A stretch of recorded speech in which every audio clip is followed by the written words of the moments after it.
조계종 총무원 일원 체제로의 조직 개편을 위한 종원 개정안 처리를 앞두고 조계종 최고의결기구 원로회의가 소집돼 논의를 펼쳤습니다. 원로의장 자광스님은 종원 종법에 의한 종단 운영의 중요성을 거듭 강조했습니다. 불기 2568년 부처님 오신 날 봉축표어로 마음의 평화, 행복한 세상이 선정됐습니다. 수행과 명상으로 마음의 평화와 행복한 세상을 이뤄나가자는 의미가 담겼습니다. 이승만 기념관 송현광장 건립을 둘러싼 오세훈 서울시장의 발언을 두고 불교계에서 파장이 이어지고 있습니다. 조계종 종교편향특위는 서울시 측에 명확한 반대 입장을 전했습니다. 지상파 방송 최초이자 최장수 이웃돕기 프로그램인 BBS 불교방송 라디오 거룩한 만남이 1700회째 특집으로 청취자들과 온정을 나눴습니다. 불교 무형문화재 연구의 대가로 꼽히는 김용덕 한양대 명예교수가 불교 성지순례길 보급과 대중화에 힘을 쏟고 있습니다. 김용덕 명예교수를 만났습니다. 여러분 안녕하십니까? 3월 16일 토요일 BBS 뉴스입니다. 조계종 총무원 일원 체제로의 조직 개편을 위한 종원 개정안 처리를 앞두고 조계종 최고의결기구 원로회의가 소집돼 논의를 펼쳤습니다. 원로의장 자광스님은 종단 발전을 위한 조직 재편 시도란 점에 깊은 공감을 표하면서 종원 종법에 의한 종단 운영의 중요성을 거듭 강조했습니다. 보도에 홍진호 기자입니다. 조계종 최고의결기구인 원로회의가 조직 개편 관련 종원 개정안을 처리하기 위해 오는 19일 개원하는 중앙종회에 앞서 열렸습니다. 종원 개정안이 통과된다면 추후 원로회의가 이를 인준해야 하기에 원로위원들이 이에 앞서 종원 개정안을 보고받는 자리였습니다. 본격적인 논의에 앞서 원로의장 자광스님은 종단의 행정, 입법, 사법기구의 대표가 함께한 자리에서 종원종법에 의한 여법한 문제해결의 중요성을 강조하면서 이른바 작심 발언을 쏟아냈습니다. 사건이 일어났을 때 반드시 체제 속에서 종원종법에 의해서 종단 내부에서 해결하도록 그렇게 여러분들이 각 사찰에 돌아가셔서 지도를 좀 해주시기 바랍니다. 자광스님은 종정예하가 받들어 모셔야 할 지붕과도 같은 존재라면 원로위원들은 종단의 몸통에 해당된다며 원로위원들이 중심을 잡고 흔들리지 말아야 한다고 강조했습니다. 그러면서 원로위원들이 10가지를 한다면 총무원장은 100가지도 넘는 일을 하고 있다며 총무원장이 제대로 일할 수 있도록 원로회의가 뒷받침해야 한다는 말로 사실상 종원 개정 지지 발언을 이어갔습니다. 총무원장이 활발하게 일을 할 수 있도록 우리가 뒷받침을 해주고 이것은 어디까지나 종원종법에 의해서 각 기관 바로잡는 기관에 의해서 움직여져야만이 우리 종단이 살아갈 수가 있는 것입니다. 이후 조계종 총무원장 진우 스님은 94년 종단개혁의 성과를 계승해 전법과 승가 교육의 종단적 역량을 결집하기 위해서는 총무원, 교육원, 포교원의 통합이 절실하다고 호소했습니다. 이어 조직 개편을 위한 종원 개정안을 총무원장과 중앙종회위원 다수가 각각 발의해 본회의에서 병합해 다룰 것이라고 설명했습니다. 중앙종회에서 구성된 종단 미래 대비 특별위원회와 또 합의를 마쳤습니다. 종단 개정안 발의 역시 총무원장과 종회의원 다수가 각각 발의해서 본회의에서 병합하여서 통과를 추진할 예정으로 있습니다. 원로위원 대종사님들께서 밝은 지혜와 또 너른 공덕으로 회량하여 주시기를 청합니다. 조직 개편의 분수령이 될 종원 개정 논의에 앞서 나온 원로의장 스님의 작심 발언은 총무원장의 책무에 무게감을 더할 것으로 보입니다. 조계종에서 BBS 뉴스 홍진호입니다. 부처님 오신 날 봉축위원회가 불기 2568년 부처님 오신 날 봉축 표어로 마음의 평화, 행복한 세상을 선정했습니다. 마음의 평화, 행복한 세상은 수행과 명상을 통해 불자와 국민 모두가 마음의 평화와 정신 건강을 지키고 사회 정진을 통해 행복한 세상을 이뤄나가자는 의미가 담겼습니다.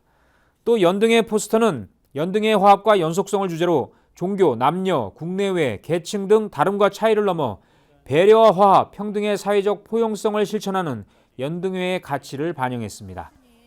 봉축일은 올해 부처님 오신 날인 5월 15일에 앞서 5월 10일부터 12일까지 국가무형문화재이자 유네스코 인류무형문화유산 연등회를 봉행할 예정입니다.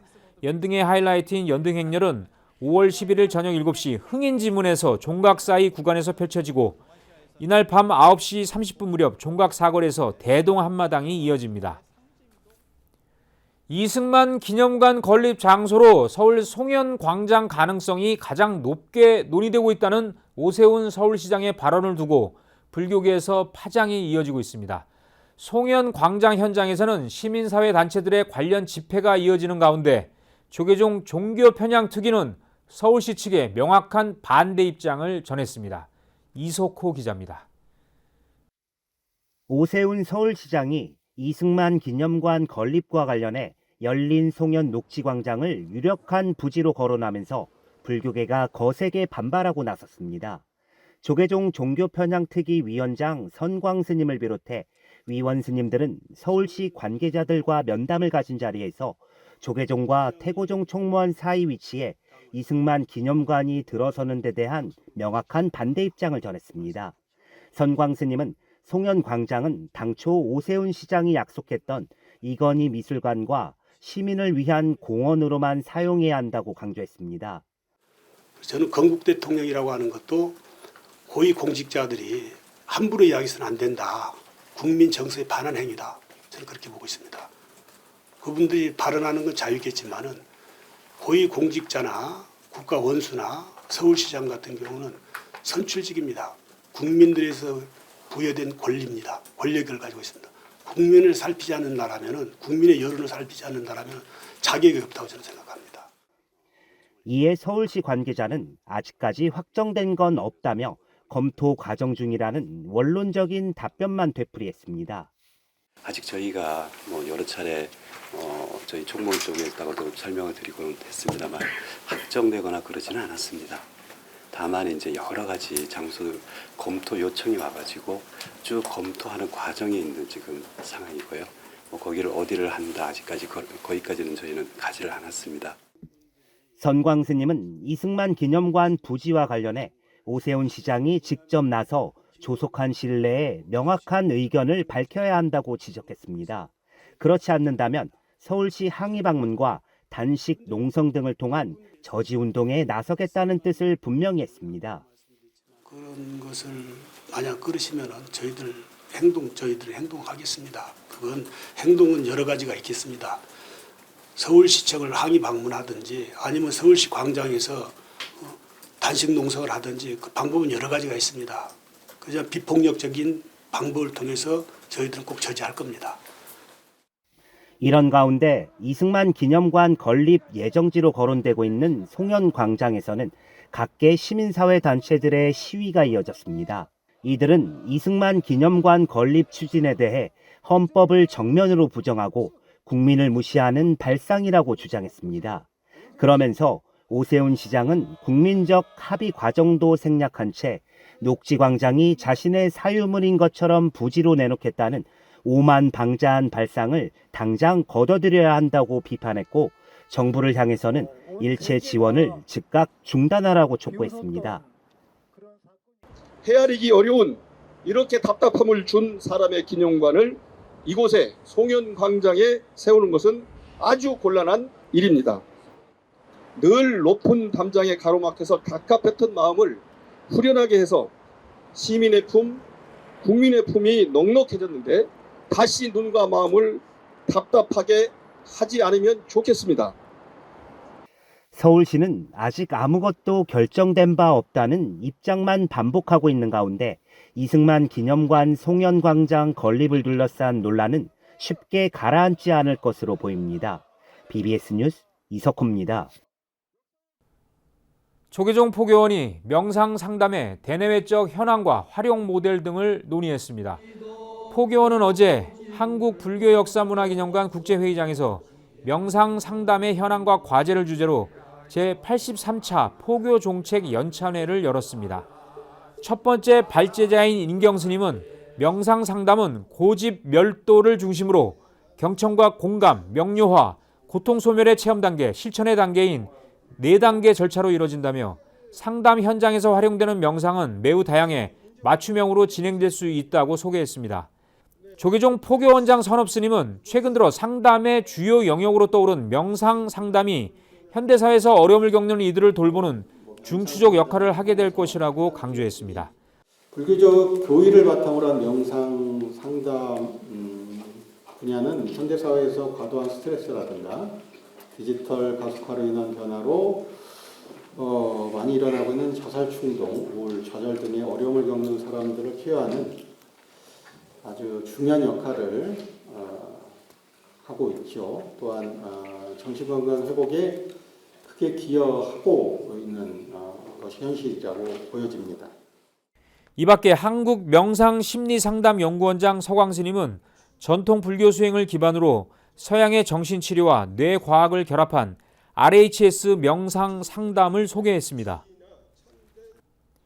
지상파 방송 최초이자 최장수 이웃돕기 프로그램인 BBS 불교방송 라디오 거룩한 만남이 1700회 특집으로 청취자들과 온정을 나눴습니다. BBS 불교방송은 어제 서울 본사에서 거룩한 만남 1700회를 맞아 다시 희망을 나눕니다 특집 프로그램을 진행했습니다.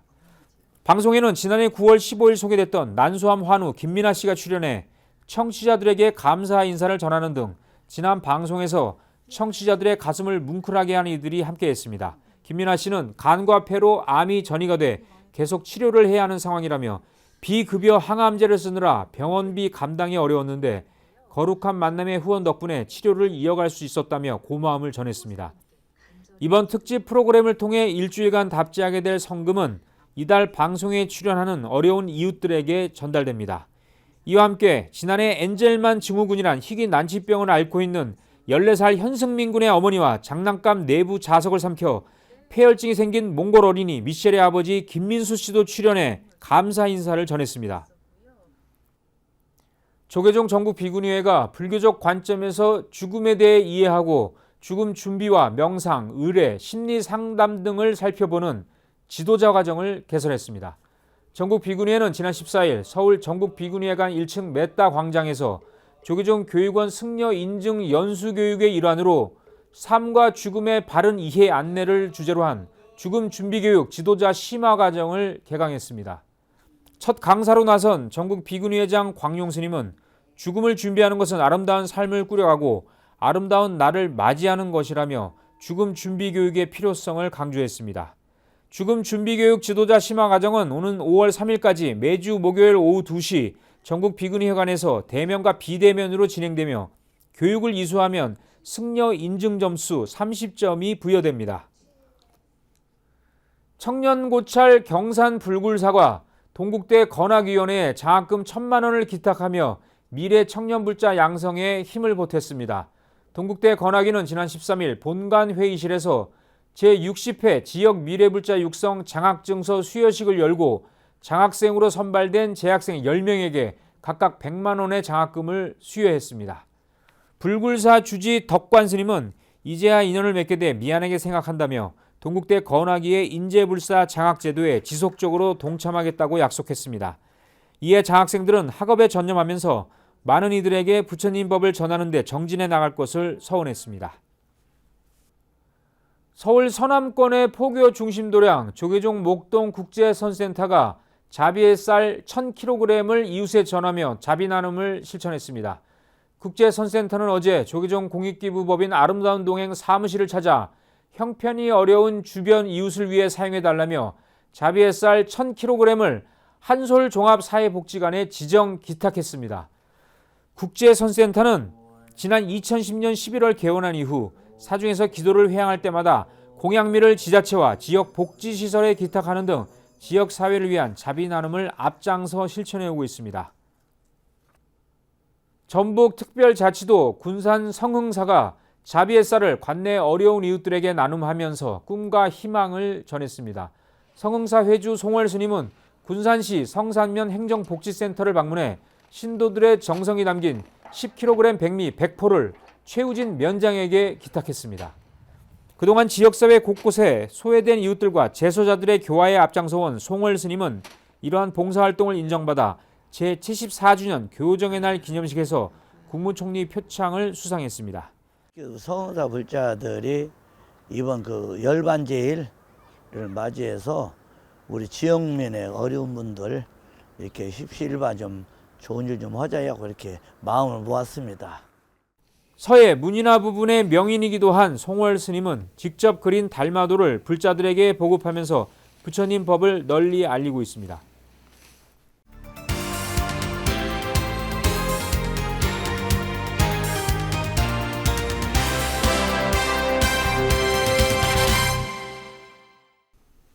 네, 오늘은 우리나라 최초로 민속학 사전을 만드신 민속학계의 원로 그리고 불교 무형문화재 연구의 대가 김용덕 한양대 명예교수를 이 자리에 모셨습니다. 그동안 불교 민속과 관련된 논문이나 저서를 다수 발표하셨죠. 그리고 불교계를 대표하는 전통문화 연등회와 수륙제의 무형문화재 지정을 이끈 또 분이십니다. 교수님하고 얘기 나눠보겠습니다. 교수님 안녕하십니까? 네, 안녕하십니까? 예. 교수님이 그 한양대에서 교수를 하셨는데 강단을 떠난 지가 10년이 넘으셨죠 이제? 예. 넘으셨고 그렇게 됐습니다. 예. 요즘은 그럼 어떻게 활동하고 계십니까? 명예 교수신데. 얼마 전에 제가 남해안 108 성지순례기를 펴냈습니다. 그 이후에 어떻게 이 성지순례기를 활성화할지 고심하고 있습니다. 우선 행정기관의 협조도 필요하고 예. 또 특히 우리 그 성지순례를 불교의 포교 방편으로 활용할 수 있도록 구상하고 있습니다. 예. 중요한 또 지금 과제 계획을 갖고 예. 계시네요. 예. 근데 교수님 제가 저도 여기 출신입니다만 예. 한양대 국어국문학 교수 출신이신데 고전문학 전공이잖아요. 예, 그렇습니다. 그런데 불교 민속문화, 불교 무형문화재 등에 깊은 관심을 갖고 연구하신 특별히 그런 계기가 있었는데 예, 이유가 있더라. 그 계기라고까지 지금 말씀드릴 수는 없는데 그 불교와 민속이 어쩌면 저한테는 태생적으로 인연이 다 있지 않는가 하는 생각을 합니다. 예. 왜냐하면 제가 아주 그 시골에서 자랐기 때문에 예. 그 민속 현상을 보고 자랐고 그래서 낯설지 않고 또 민속을 연구하면서 자연스럽게 불교 민속에 접하게 되고 또 불교 민속의 비중이 아주 크다는 사실을 알았어요. 그런데 이제 불교 민속 연구를 하다 보면은 어려운 점이 있습니다. 네. 불교와 민속을 동시에 알아야 하므로 불교 공부가 필수적이죠.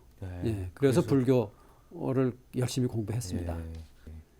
근데 이 남해안 108 성지순례 책이 1, 2권으로 되어 있잖아요. 예. 1, 2권 되어 있는데 제가 보니까 이 직접 이제 겪었던 도로 사정이라든지 어떤 지리적인 상황, 환경, 또 숙식에 대한 이야기 이런 것들도 담았는데 그런 것들은 이제 그 읽는 분들에게 여기를 가게 되면 이걸 반드시 참고해라. 그런 취지로 이제 설명을 하신 거죠, 그 책 내용. 예, 처음에 이제 순례길을 지도를 보고 표시를 해서 이제 걸어가는데 하다 보니까 시행착오가 많았어요. 그렇죠. 그래서 누구나 여기 이제 처음 이제 시도를 할 텐데 처음 가더라도 나처럼 시행착오를 겪지 않도록 하기 위해서 절 찾아가는 도로 사정이라든가 또 절과 절 사이의 거리라든가 또 숙박 시설 같은 것을 이제 꼼꼼하게 표시를 할 필요가 있었습니다. 예. 근데 교수님이 이렇게 말씀하셨군요. 이 남해안 108 성지 순례길이 한국의 산티아고 순례길처럼 되길 바란다. 우리나라에는 이런 어떤 그 훌륭한 순례길이 잘 없다 이런 의미인가요? 몇 년 전에 그 산티아고 순례가 한참 유행을 했었어요. 그때 신문에서 읽은 기사가 이제 기억이 나는데 산티아고 순례객 중 5명 중 2사람이 한국 사람이다. 그런 기사를 엄청 봤어요. 많이 다닌다는. 우리 한국 사람들은 상당히 뭐 여행도 좋아하지만 네. 그 활발하잖아요. 네. 근데 산티아고를 가는 사람들이 굳이 종교적인 이유로만 가지는 가는 건 아니죠. 않습니다. 네. 그 남해안의 성지순례도 이 불교만의 길이 아니고 세계인이 찾는 한국 문화 순례길, 또 트레킹 코스로 아주 잘 어울리는 길이라고 저는 생각을 합니다. 아마 이게 순례길이 고정이 되면 예. 세계적인 순례길 트레킹 코스가 될 수 될 있다. 것이다. 저는 확신합니다. 아, 확신까지 예. 보시네요. 예. 우리 김용덕 그 명예 교수님은 그 한양대 명예 교수를 하고 계신데 예.